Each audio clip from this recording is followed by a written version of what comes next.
renovables. El Fondo de Previsión Social del Colegio de Ingenieros de Venezuela presenta. RCR presenta a María Alejandra Trujillo en Palabras más, palabras menos. Palabras más, palabras menos.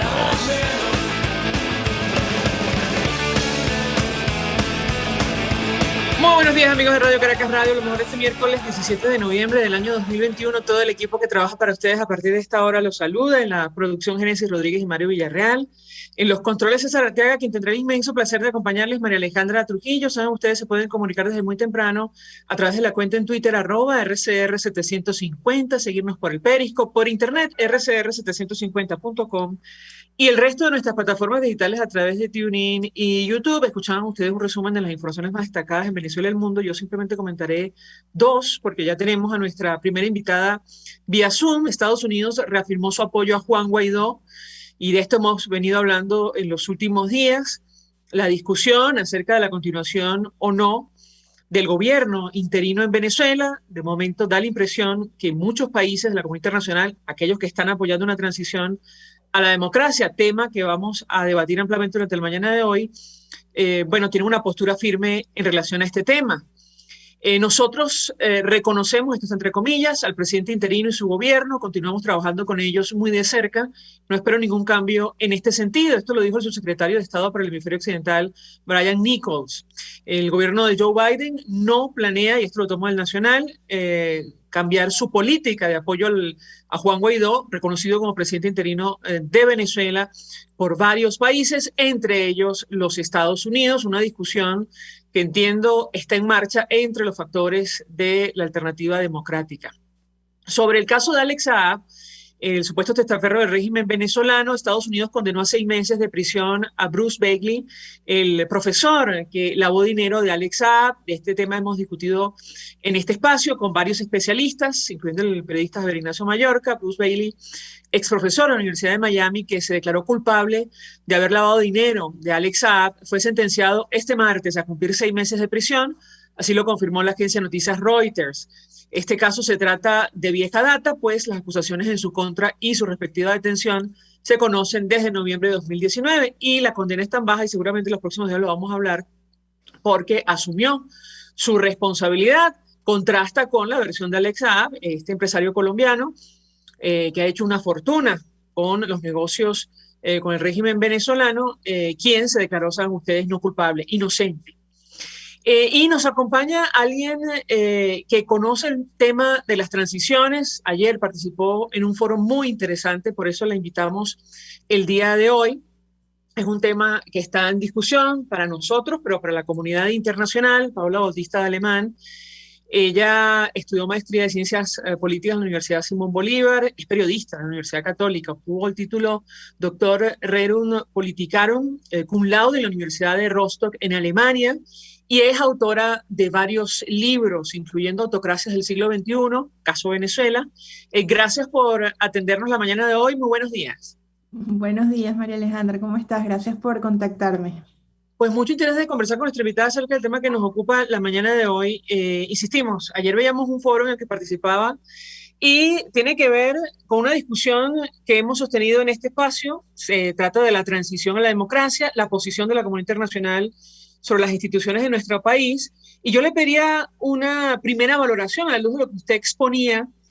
Iniciaría con la naturaleza del régimen venezolano, para saber dónde estamos parados y qué hay que hacer si queremos llegar a esa transición o promover una transición en nuestro país. Bienvenida, la escuchamos.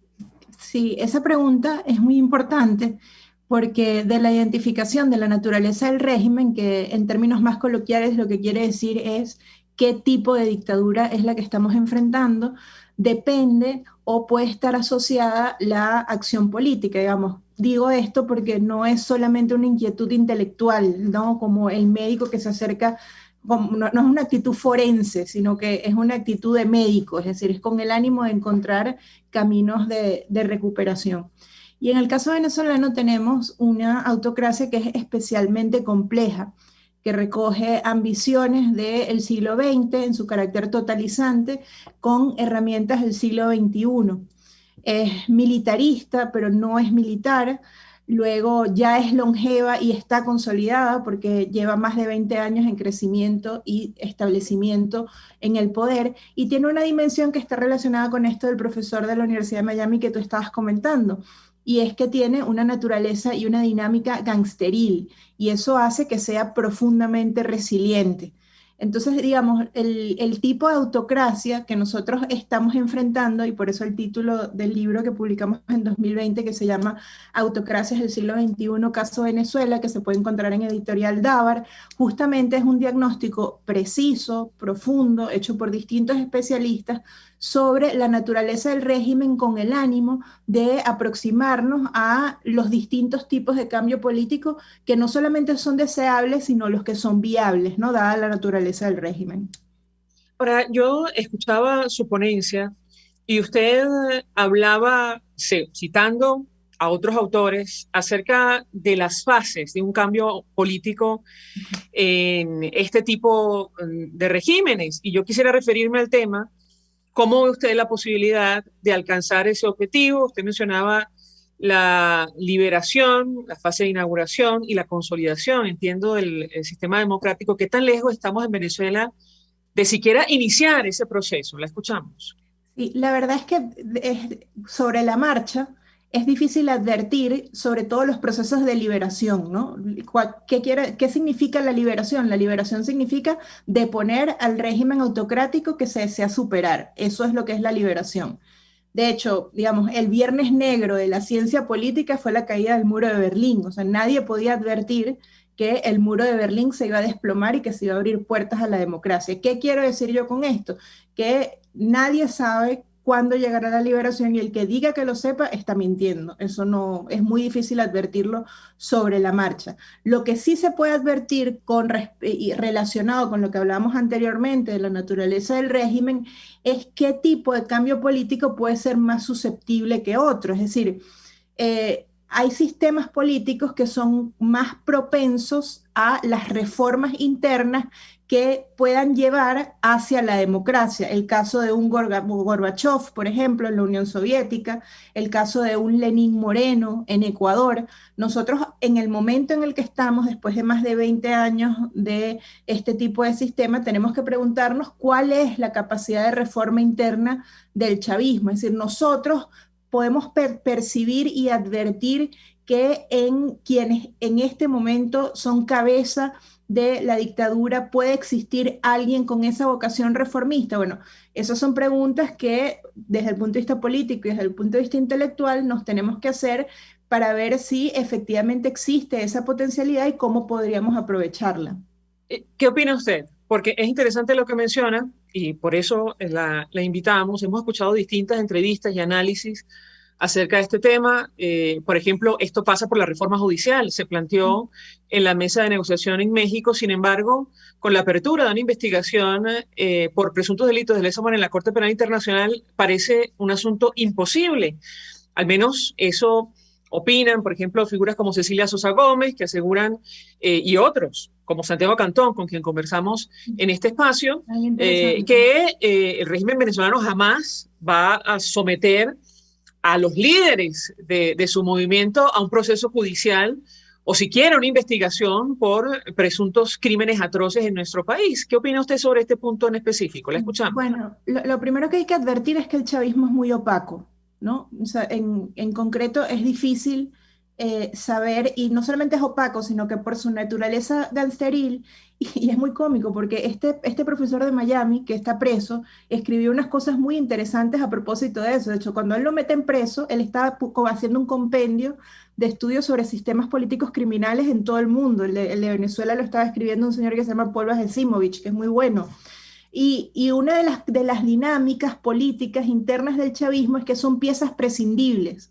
El caso de Alex Saab, y eso es algo que el chavismo, digamos, el chavismo de pura cepa, por decirlo de algún modo, lo tiene que considerar. O sea, el chavismo no salva a nadie. O sea, si hay una persona que entra en riesgo y va para Estados y lo meten preso en tal y se lo llevan para Estados Unidos, el chavismo no lo rescata. Esa persona está en la cárcel y no va a salir de la cárcel. Entonces, es muy difícil conocer lo que es lo que llaman los politólogos la preferencia normativa de quienes ostentan el poder ahorita, es decir, qué tienen en sus cabezas. Lo que sí se puede advertir es que, por ejemplo, lo de la Corte Penal Internacional es un peso muy fuerte sobre los hombros de quienes están en la línea de mando, porque se presenta una disyuntiva muy fuerte para el poder, es decir, o yo reformo el sistema judicial y ofrezco justicia a los crímenes de lesa humanidad que se cometieron en el país a partir de 2017, o la justicia internacional opera, y esa sí opera. Bueno, y luego hay otra que es la justicia divina, que bueno, por supuesto operará en su momento. Entonces, eso genera una serie de tensiones, bueno, que quizás hacen aparecer disensos muy profundos dentro del chavismo que pueden animar a cierto cambio político. Pero la verdad es que es muy difícil afirmar cualquiera de las dos cosas. O sea, yo la verdad es que con muchísima prudencia te digo, yo no conozco al chavismo por dentro. Lo que uno sabe del chavismo es lo que ellos quieren que tú sepas, pero lo que uno sí sabe es que las presiones a las que están siendo sometidos desde el punto de vista internacional, no tanto en sanciones, sino primero desde el punto de vista moral. Para el chavismo no es fácil reconocer que es minoría en el país y que para permanecer en el poder tiene que torcer elecciones, porque el chavismo llegó al poder con un discurso absolutamente populista apoyado por las mayorías. Y para el chavismo no es fácil reconocerse y saberse violador de derechos humanos y de crímenes de lesa humanidad, porque su discurso originario justamente aludía al rechazo de esas actitudes. Pero es que prácticamente toda la cúpula allí tendría que rendir cuentas ante la justicia, al menos a la luz de lo que arroja el informe de la Misión de Determinación de Hechos de Naciones Unidas. Por eso le traslado la inquietud. Algunos consideran eso es imposible, o sea, jamás el fiscal designado, por ejemplo, al margen de la Constitución por la Constituyente Comunal, seguramente va a abrir investigación contra Nicolás Maduro o cualquiera del equipo que lo acompañe. ¿Qué opina usted? Bueno, luce poco factible, ¿no? De que lo haga. Lo que pasa es que, bueno, como decía Rafael Caldera, ¿no? Que a la democracia se va en zigzag. Nosotros no sabemos, los caminos no son los únicos que son evidentes. Hay caminos que podemos no estar viendo, hay desenlaces que pueden ser sorprendentes, por decirlo de algún modo, y de hecho, eso ha pasado en otros países. En otros países, cuando se dan los procesos de liberación, ocurren de maneras que ni siquiera estaban previstas. Con esto no quiero, digamos, no quiero sembrar falsas esperanzas. Lo que quiero es ubicar en la realidad lo que es evidente y ponderar aquello que, bueno, que no es evidente, que no sabemos, pero que sí sabemos que le imprime una presión especial a quienes en este momento secuestran el poder. Porque estas personas que secuestran el poder, bueno, tienen unos antecedentes, tienen una visión futura.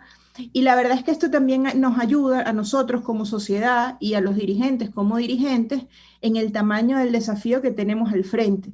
Y que para enfrentar ese desafío no bastan las fórmulas regulares que se aplicaron en el siglo XX o a lo que hemos acudido a lo largo de estos 20 años de lucha, que no ha sido poca cosa, porque la verdad es que lo hemos hecho todo. Y que quizás demanda de una capacidad, de una resiliencia, de una creatividad, de un trabajo común que es superior al que hemos hecho hasta el momento.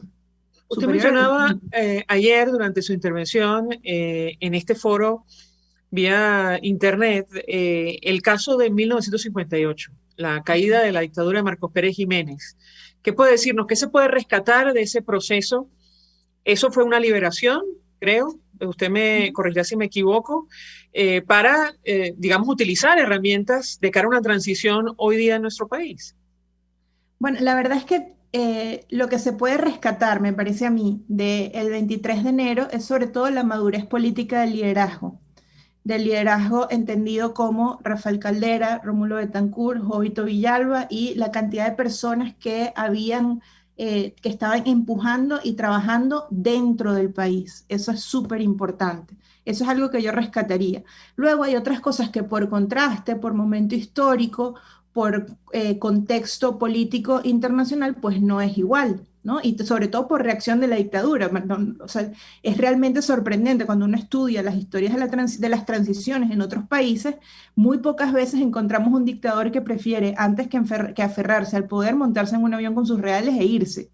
Digamos, eso es bastante inusual. Lo que le ocurrió a Venezuela es bastante inusual. Pero lo que yo rescataría justamente es lo que vuelvo con Rafael Caldera, lo que Rafael Caldera llamaba el espíritu del 23 de enero.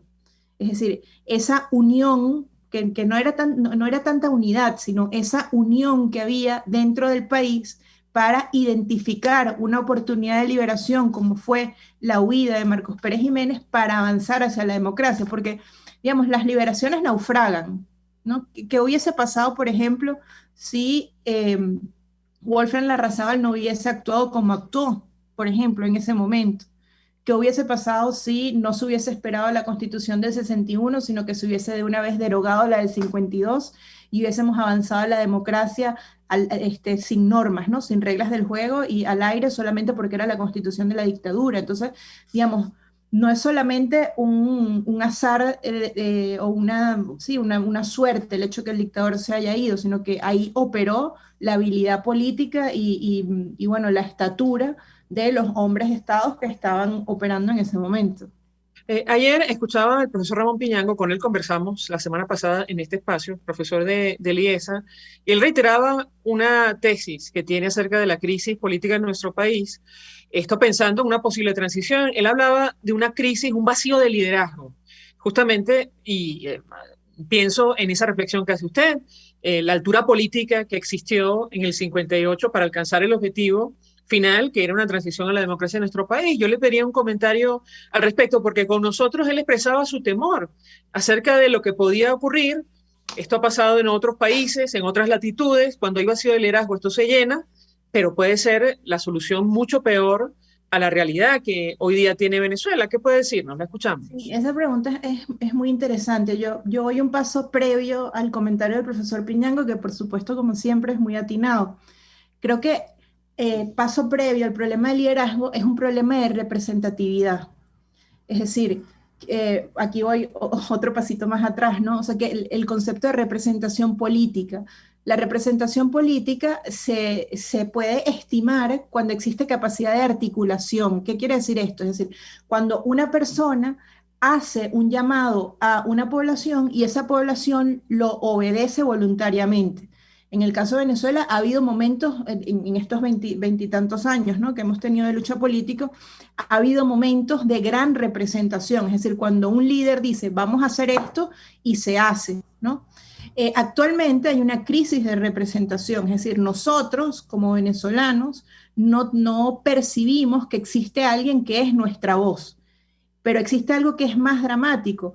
El liderazgo no percibe que el país quiere luchar. Entonces, ¿qué quiero decir yo con esto? Que hay una sinergia, hay como un acompasar entre liderazgo, como dice el profesor Piñango, y pueblo y ciudadanía, por decirlo de algún modo.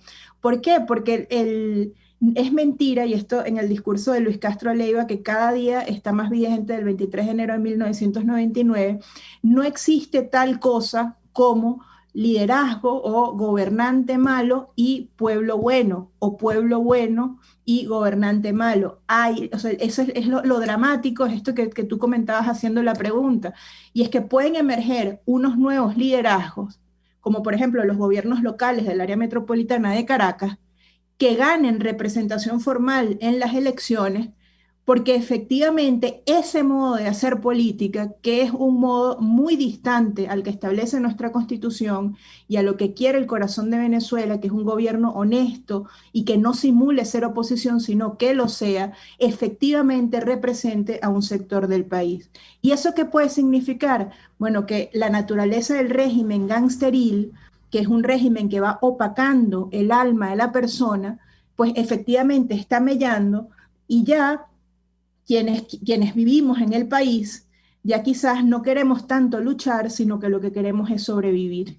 Y en ese sentido, bueno, apostamos a unas fórmulas políticas que no nos prometen la liberación, sino que nos prometen, bueno, ciertos niveles de supervivencia dentro de la cárcel. Y eso es una cosa que es muy compleja. O sea, digamos, va más allá. El análisis del liderazgo es muy importante y es súper interesante, pero subyacente hay un mar, un clima un clima social que es aún muchísimo más complejo. Es lo que yo llamaba la cultura glitter, ¿no? Que es que son estos, cuando uno pasea por ciertos sectores del país, que no son más de 8 municipios, en donde vemos que hay carros de alta gama, que hay unos restaurantes espectaculares, que hay unos automercados que tú crees que estás en Miami, en donde la gente está perfectamente vestida, en donde todas las mujeres lucen más o menos igual porque todas van para la misma peluquería, pero esos son 8 municipios del país.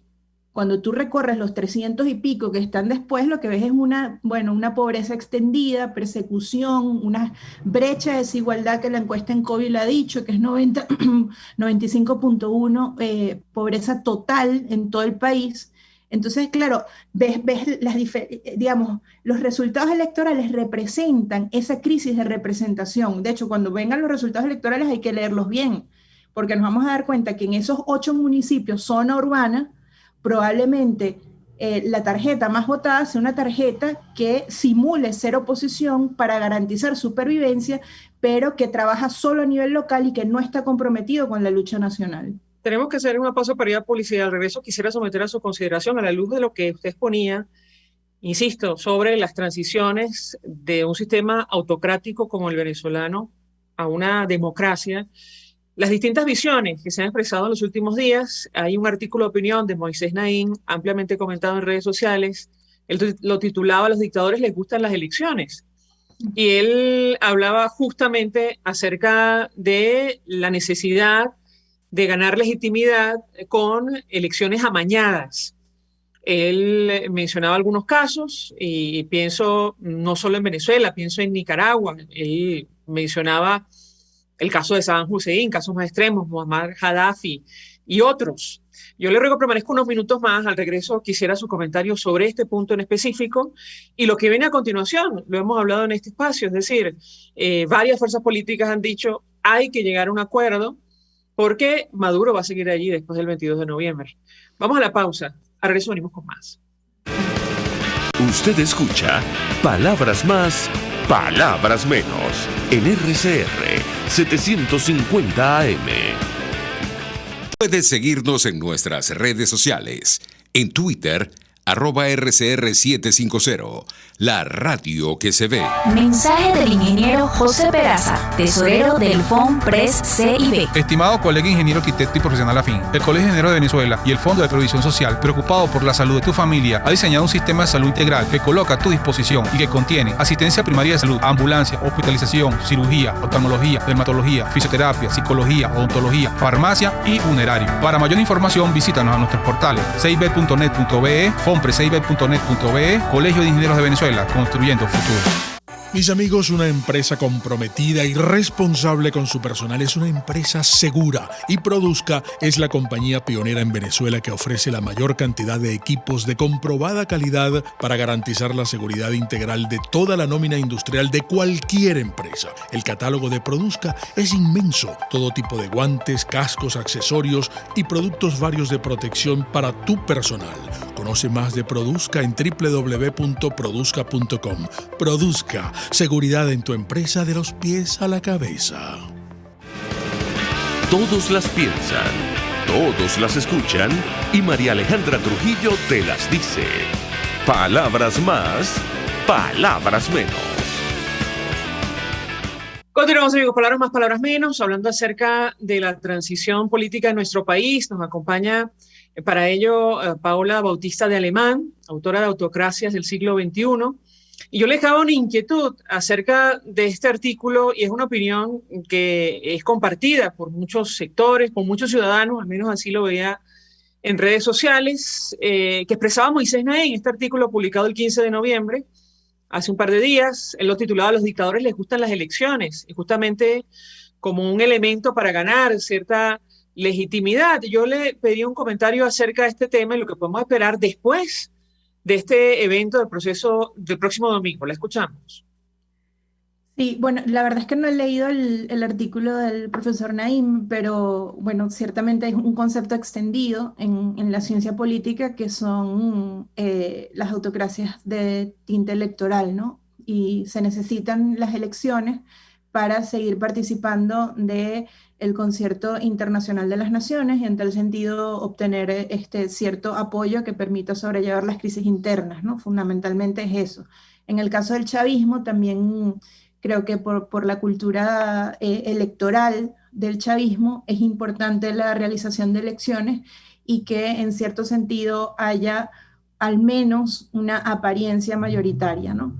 Con respecto a los resultados de las elecciones del próximo domingo, creo que todavía es muy pronto para ofrecer análisis, ¿no?, sobre resultados, porque, bueno, como comentaba en el bloque anterior, pues pueden pasar cosas que hasta ahora son inadvertidas, ¿no? O pueden no pasar, digamos. Sería irresponsable o poco prudente ofrecer análisis y resultados antes que ocurran las elecciones. Pero yo sí creo que hay tres ideas que son importantes, ¿no? La primera es aproximarnos a los resultados con apertura y con sentido de comprensión. Hay que ver esos resultados con lupa. Digamos, en democracia, los resultados electorales tienen su significado evidente, es decir, el que ganó, ganó y el que perdió, perdió.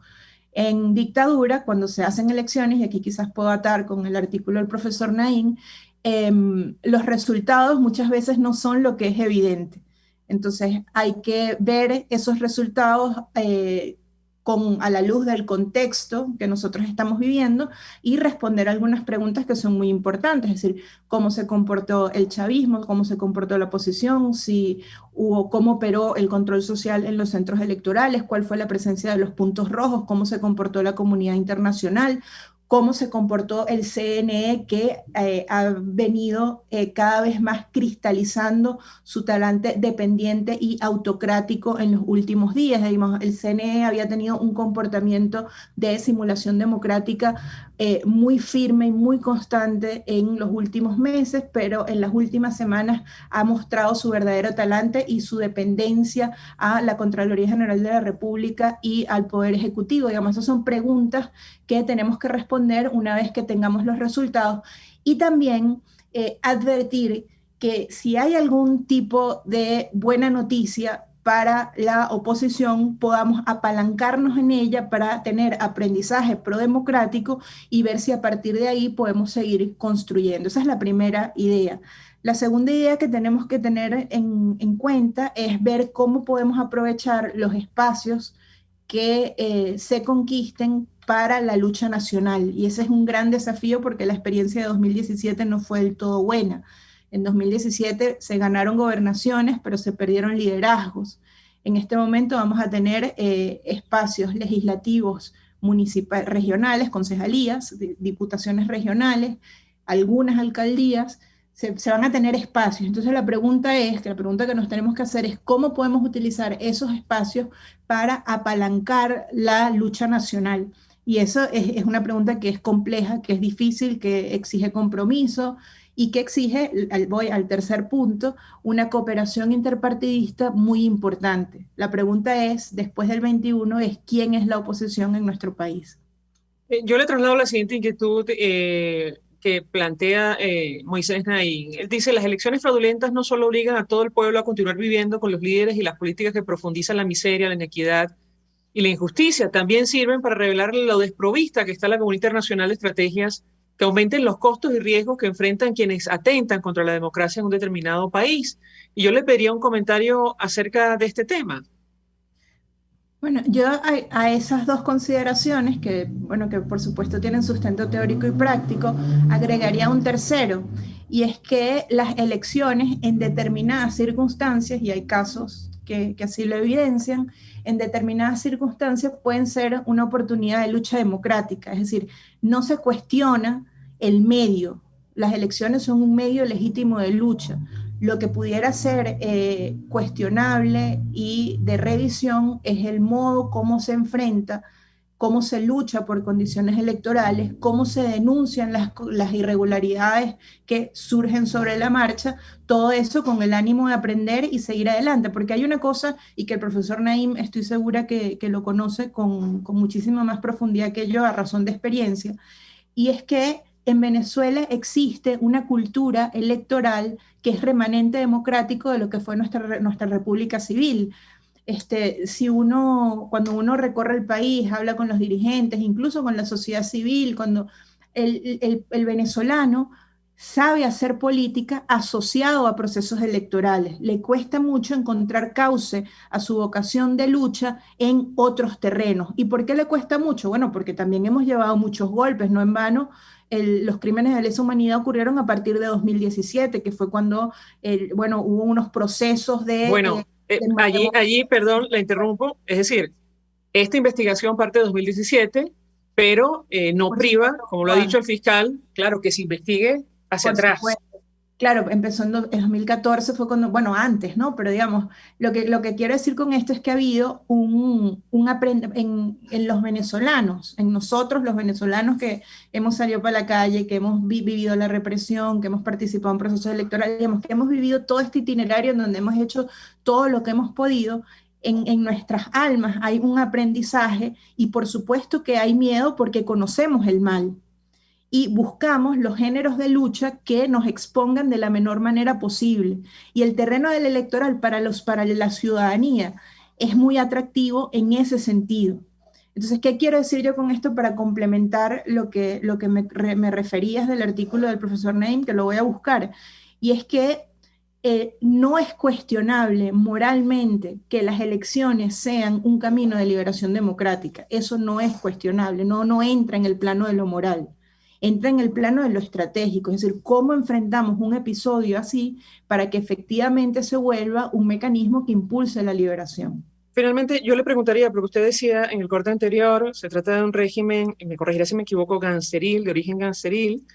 La pregunta que yo le haría es, ¿qué presión específica puede significar las distintas investigaciones, no solo de la Corte Penal, sino en otras latitudes, para alcanzar o provocar una transición a la democracia en nuestro país? La escuchamos.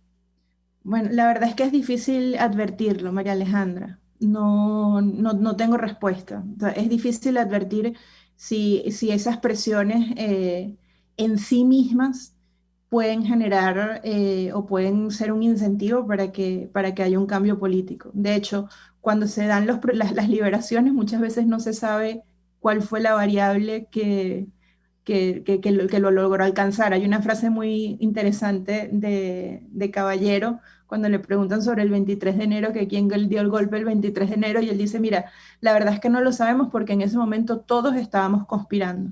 Entonces es difícil aislar las variables y saber cuál es la que tiene más peso en el caso de que ocurra una liberación. Lo que sí sé es que son medidas y son medidas que necesariamente hay que tomar, no solamente a razón estratégica, sino a razón de justicia.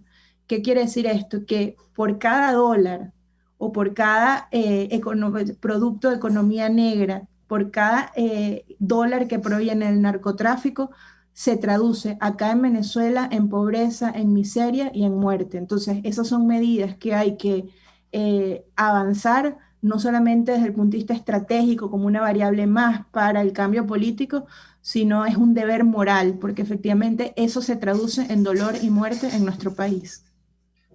Gracias a nuestra invitada por atendernos, Paola Batista de Alemán.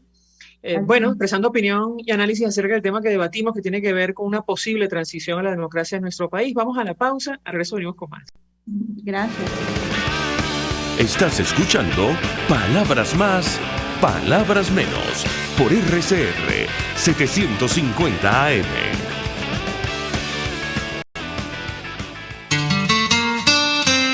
RCR 750 AM, porque lo bueno une. Mensaje del ingeniero José Peraza, tesorero del FONPRES CIB. Estimado colega ingeniero arquitecto y profesional afín, el Colegio de Ingenieros de Venezuela y el Fondo de Previsión Social, preocupado por la salud de tu familia, ha diseñado un sistema de salud integral que coloca a tu disposición y que contiene asistencia primaria de salud, ambulancia, hospitalización, cirugía, oftalmología, dermatología, fisioterapia, psicología, odontología, farmacia y funerario. Para mayor información, visítanos a nuestros portales cib.net.be, fonprescib.net.be, Colegio de Ingenieros de Venezuela, construyendo futuro. El que sabe de sabor sabe de saber que Del Corso es la clásica pastelería italiana de Caracas. Qué ricos sus dulces típicos tradicionales como los auténticos cannoli, la sfogliatella o la cola de langosta no tienen comparación. La pasta seca de almendras y chocolate o su gran variedad de tortas, cumpleaños, bodas, bautizos o comuniones, reuniones familiares o eventos corporativos. Teléfono 0212-941-1971. Pastelería Del Corso, la pastelería italiana por tradición y excelencia. Voz de América. Información precisa, completa, veraz, objetiva e independiente. Directo a tu pantalla. De lunes a viernes a las 2 de la tarde por RCR 750. RCR 750 AM. Porque lo bueno une. Información, opinión, contraste. María Alejandra Trujillo está en Palabras Más, Palabras Menos. Continuamos, amigos, palabras más, palabras menos, y le trasladamos inquietud a nuestra invitada anterior acerca del papel de la justicia internacional para pensar en una transición en nuestro país. Y sobre lo que está ocurriendo en materia de derechos humanos vamos a conversar con nuestra siguiente invitada, Ana Leonora Costa. Es abogada, miembro de la Coalición por los Derechos Humanos y la Democracia. 1.000.000 de gracias por atendernos. Muy buenos días. Buenos días, María Alejandra, y todos los que nos escuchan. Pues yo le pediría un comentario acerca del tema que nos ocupa, partiendo de la violación sistemática de derechos humanos en Venezuela, que a pesar de la apertura de una investigación por parte de la Fiscalía de la Corte Penal Internacional no ha cesado. ¿Qué puede decirnos? La escuchamos. Sí, bueno, que vemos que el problema de la justicia en Venezuela es un problema estructural y por lo tanto, a pesar de la intervención de varios organismos internacionales, no solo de la Corte Penal Internacional y el acuerdo que ha firmado con el gobierno, sino la intervención también de la Oficina de la Alta Comisionada, tienen que pasar muchas cosas para decir que hay justicia en Venezuela. Nosotros podemos decir que ha habido algunos intentos de decir que se está haciendo justicia, pero con solo decirlo o con solo intentarlo no es suficiente. Debe venir esta reforma integral del Poder Judicial, debe haber un apego de las instituciones a la ley y restablecer lo que es el Estado de Derecho. Y justamente vemos todos los días denuncias de violaciones de derechos humanos. Ayer que estábamos en tribunales pudimos escuchar 2 denuncias también de violaciones de derechos humanos. Pero por primera vez debemos decir que el tribunal ordenó que se enviara copia certificada del testimonio al Ministerio Público para que se realizaran las gestiones pertinentes. Entonces, bueno, ¿qué podemos decir con respecto a esta intervención de la justicia internacional? De que es importante, de que va fijando las pautas de lo que debe ser la justicia y lo que debe ser el respeto del Estado de Derecho y el respeto a los derechos humanos. Sin embargo, falta mucho camino por recorrer, pero tampoco podemos dejar a la justicia internacional, y es el mensaje que ellos también nos han dado, la situación de Venezuela, sino que también tiene que ser un cambio interno, y que la justicia internacional va a actuar solo cuando este cambio interno no cumpla su objetivo. Ahora, usted dice, es la primera vez que el juez ordena se investigue este tema. ¿Qué puede decirnos al respecto? La escuchamos. Sí, bueno, en este sentido hemos tenido audiencias en las cuales imputados relatan la situación de tortura y en algunos casos, bueno, pero vaya y denúncielo. Y los imputados y los abogados decíamos, pero está ante el juez, está denunciando ante el juez. Había una indiferencia, por ejemplo, en el caso de la tortura, había una indiferencia con respecto a estas denuncias, donde nosotros habíamos dicho desde la coalición que la denuncia se había institucionalizado en Venezuela con la complicidad de las instituciones. y en algunos otros casos simplemente eran ignoradas estas denuncias de tortura. Y ayer vimos por primera vez en audiencia que el juez dijo que después de visto los testimonios de tortura de Richard Alemán, del teniente Richard Alemán y de Ángelo Rosales, ella iba a enviar copia certificada de ese testimonio a la Dirección de Derechos Fundamentales para que se abriera la investigación y se hicieran las gestiones pertinentes. Entonces esto quiere decir que está haciendo efecto que la justicia internacional de cierta forma, o los organismos internacionales están haciendo presión para que en Venezuela funcione la justicia. Eso es lo que estamos viendo hasta ahora. No nos parece suficiente, por supuesto, porque no es solo con celebrar una audiencia de juicio, no es solo con hacer una investigación, sino que esta tenga todas las garantías y que a la final se obtenga la verdad y la justicia, y que todos los responsables de violaciones de derechos humanos sean investigados y declarados responsables. El caso del teniente retirado de la Guardia Nacional, Richard Alemán, ha generado toda clase de reacciones en redes sociales por lo duro de su testimonio. Yo le pediría un comentario y sobre todo los señalamientos que él hace acerca de efectivos de los cuerpos de seguridad que han participado en las torturas que él denuncia. La escuchamos. Sí, comienzo por señalar que este testimonio viene motivado a que en la audiencia de juicio estuvo como testigo uno de sus torturadores. Y un poco, ellos decían, nosotros hemos denunciado en todas las instancias que hemos estado, porque ellos no tuvieron abogado privado antes, sino solo estaban con un abogado público, y hemos denunciado ante el juez, y el torturador, nosotros estamos presos y nuestro torturador está libre y viene a denunciar, viene a declarar como testigo. Esto generó que él contara los 20 días de tortura en las que estuvo sometido por la Dirección de Inteligencia en Boleíta, que va desde golpes. El primer golpe que él dice que recibió fue una patada en la nariz, que todavía tiene la nariz desviada. Recibió golpes de todo tipo, electricidad en los testículos, posiciones en tensión, estuvo esos 19 días esposado, fue asfixiado con bolsas, con baldes de agua, al extremo de que incluso perdió sus signos vitales y tuvo que ser trasladado de emergencia a un hospital, que es el hospital militar. Después de esto, inmediatamente le aplicaron agua fría, lo violaron, sufrió una violación sexual, y además de todo esto no recibió después ningún tipo de atención médica.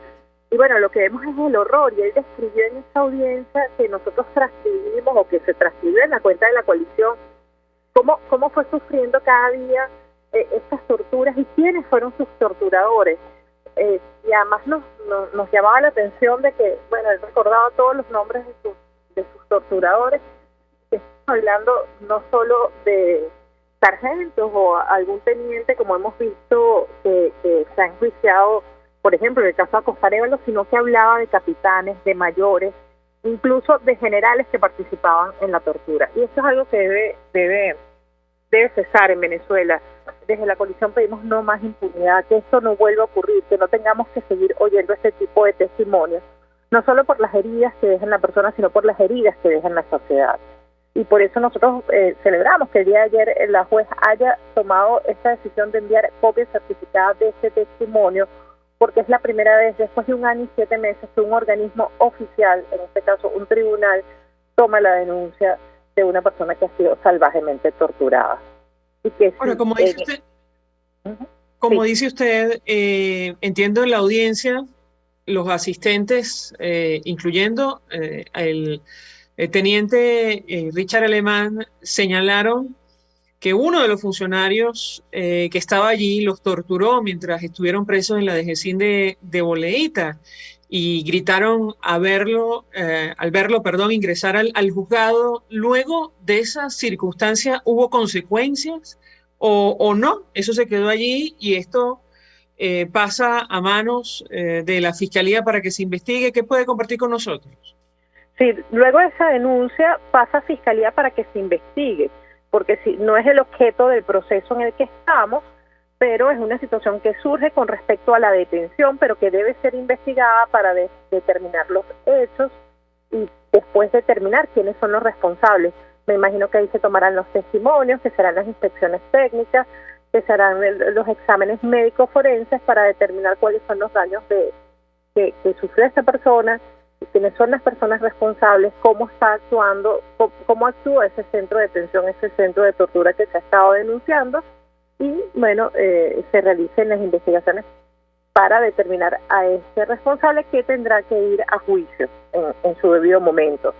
Ahora, el juicio sigue su curso, el juicio del caso de Gedeón, que es donde está este teniente detenido, sigue su curso, bueno, hasta que tengamos una decisión, pero esta es una investigación paralela que se hable con respecto a estos sucesos.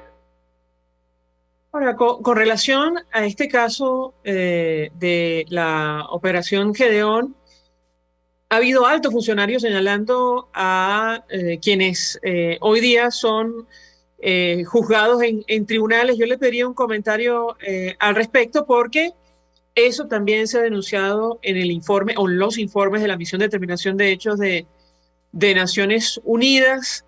¿Qué puede decirnos? La escuchamos. Sí, con respecto al juicio que se lleva en contra de las personas que presuntamente participaron en esta operación, debemos decir que ha estado plagado de irregularidades. Primero se hizo, las audiencias de presentación se hicieron en la sede de la inteligencia venezolana, no en un tribunal. Después de esto no se permitió en la fase de investigación y en la fase preliminar que los imputados o las personas detenidas por estos casos tuviesen un abogado privado que los defendiera, un abogado de confianza, sino que les fue impuesto una defensa pública. Defensa pública que no solo que no cumplió con sus funciones, sino que al decir de las personas que están allí detenidas, su único objetivo era convencerlos de que se declararan culpables y que nunca ejercieron ninguna defensa a favor de ellos. De hecho, en el testimonio de Richard Alemán, incluso dice cómo uno de los defensores públicos incurrió en un acto de corrupción al solicitarle dinero a su familia, que tuvo que vender algunos bienes de valor para pagar a una defensa pública. Pero además de esto, el juez que actuó en este caso también señalan los imputados que los obligaba a declararse culpables. Es más, algunos de los que supuestamente se declararon culpables y que fueron condenados señalan que ellos nunca firmaron ningún acta. O sea, que vemos todo un juicio manipulado por el poder, manipulado por el Ejecutivo para tratar de establecer una tesis que ellos tienen con respecto a un acto o una supuesta incursión que sucedió en condiciones muy extrañas para todos. Entonces aquí hasta ahora no conocemos la verdad de lo que sucedió, solo tenemos una versión oficial, y me imagino que por eso no permitían el contacto con la familia, por eso esas desapariciones, por eso no tenían contacto con los abogados para el gobierno poder mantener una tesis única sobre lo que sucedió, que mientras el tiempo ha ido transcurriendo hemos podido observar que no es exactamente como lo estaban señalando en su momento. Si permiten nuestra invitada, tengo que hacer una breve pausa para ir a publicidad. Al regreso quisiera referirme al caso del hijo del general Baduel. Entiendo, está en este grupo de personas señaladas por participar supuestamente en la denominada Operación Gedeón. Le pedí un comentario tomando en consideración lo ocurrido en los últimos días, incluyendo la muerte del propio general Baduel en cautiverio, bajo la custodia del Estado, a pesar de la solicitud permanente de asistencia médica. Le ruego que permanezca unos minutos más. Al regreso quisiera su comentario. Ya venimos. Escuchas a María Alejandra Trujillo en Palabras Más, Palabras Menos, por RCR 750 AM. Sintonícenos a través de Periscope, @RCR750, la radio que se ve. Mensaje del ingeniero José Peraza, tesorero del FONPRES CIB. Estimado colega ingeniero, arquitecto y profesional afín, el Colegio de Ingenieros de Venezuela y el Fondo de Previsión Social, preocupado por la salud de tu familia, ha diseñado un sistema de salud integral que coloca a tu disposición y que contiene asistencia primaria de salud, ambulancia, hospitalización, cirugía, oftalmología, dermatología, fisioterapia, psicología, odontología, farmacia y funerario. Para mayor información, visítanos a nuestros portales cib.net.be, fonprescib.net.be, Colegio de Ingenieros de Venezuela, construyendo futuro. Amigos, nace un nuevo concepto de farmacia en Venezuela. Farmacia CVS y más. Todo lo demás. En Farmacia CVS, en español CVS, lo consigues todo en un solo lugar. Salud, belleza, hogar y comida. Un nuevo concepto en todo para un nuevo concepto de vida. Farmacia CVS y más está en el CCCT nivel C1, frente a Beco y al lado del Banco Mercantil. En Instagram, FarmaCVS. Farmacia CVS y más. Todo lo demás. Se dicen, se ocultan, se piensan, se descubren. Palabras más, palabras menos. Con María Alejandra Trujillo. Tenemos, amigos, palabras más, palabras menos, hablando acerca del impacto de la presión de la justicia internacional para pensar una transición en nuestro país. Nos acompaña la doctora Ana Leonor Acosta, quien es abogada, miembro de la Coalición por los Derechos Humanos y la Democracia. Yo les hago una inquietud sobre el caso específico del hijo del general Baduel, que entiendo forma parte de aquellos que han sido señalados de participar supuestamente en esta denominada Operación Gedeón. Me corregirá si me equivoco.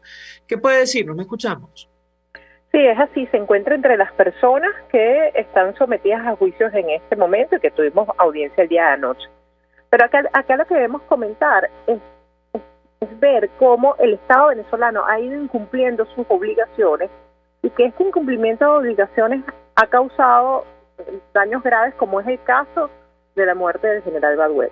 No solo por el tema de la manipulación en la justicia, la manipulación de los juicios, la parcialidad del Ministerio Público, sino que además vemos día a día, y anoche lo vimos también en la audiencia, cómo las personas que están detenidas y ya por largo periodo piden traslados médicos porque presentan condiciones de salud delicadas y que se van agravando por las condiciones de reclusión en Venezuela y no son atendidos médicamente. Y esto termina en desenlaces fatales que ya hemos visto. No es la primera persona, el general Baduel, que muere en cautiverio. Hay otras personas que han muerto en cautiverio por falta de atención médica.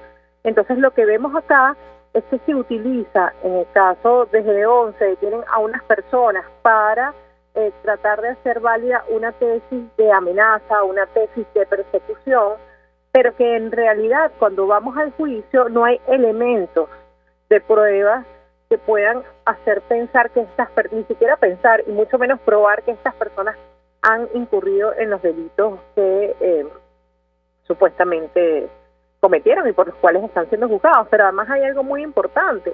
Hemos visto como en los 2 últimos años se ha utilizado la competencia en terrorismo para perseguir a las personas que piensan diferente. Incluso en el caso de los militares vemos cómo son juzgados por la jurisdicción ordinaria en esta competencia que ha sido creada por una resolución, ni siquiera por ley. O sea, ¿qué podemos concluir? Que no hay justicia y que estas personas que son sometidas a estos juicios y a estas torturas, a estos tratos crueles, a este abandono del Estado, simplemente son unas víctimas más del sistema, y que es lo que nosotros debemos cambiar con la reforma, que se debe hacer una verdadera reforma del sistema de justicia y un verdadero compromiso de las instituciones con el respeto de la ley. Brevemente, ¿ya se inició, digamos, algún tipo de trámite adicional en instancias internacionales, y me refiero a la Corte Penal Internacional, luego de la apertura de la investigación por presuntos delitos de lesa humanidad o no? Más allá de este detalle que usted mencionaba sobre la decisión del juez, en este caso por primera vez, de solicitar se investiguen las denuncias de tortura. ¿Qué puede compartir con nosotros? La escuchamos.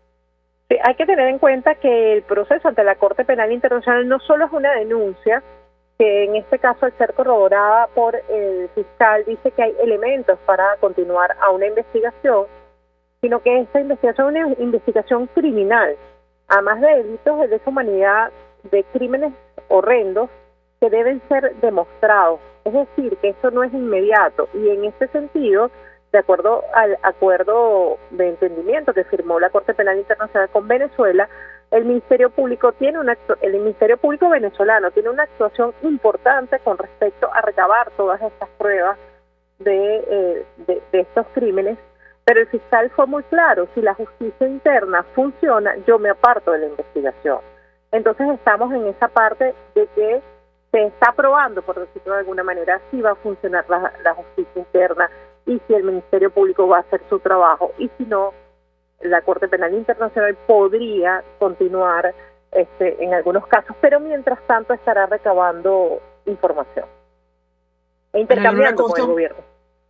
Ana Leonora Costa, gracias por atendernos, acompañarnos estos minutos, abogada, miembro de la Coalición por los Derechos Humanos y la Democracia, expresando opinión y análisis acerca del tema que hemos debatido en esta parte del programa, que tiene que ver con la justicia internacional y el impacto de estas investigaciones en distintas latitudes que puede tener de cara a una transición a la democracia en nuestro país.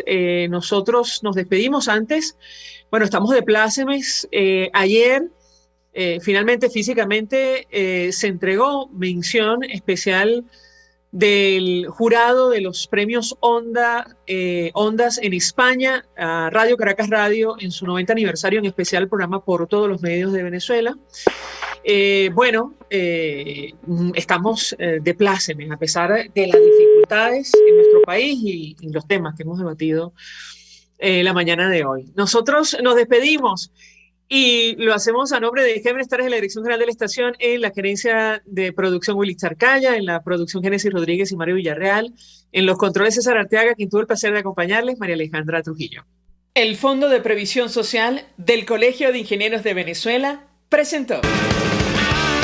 RCR presentó Palabras Más, Palabras Menos. RCR 750 AM.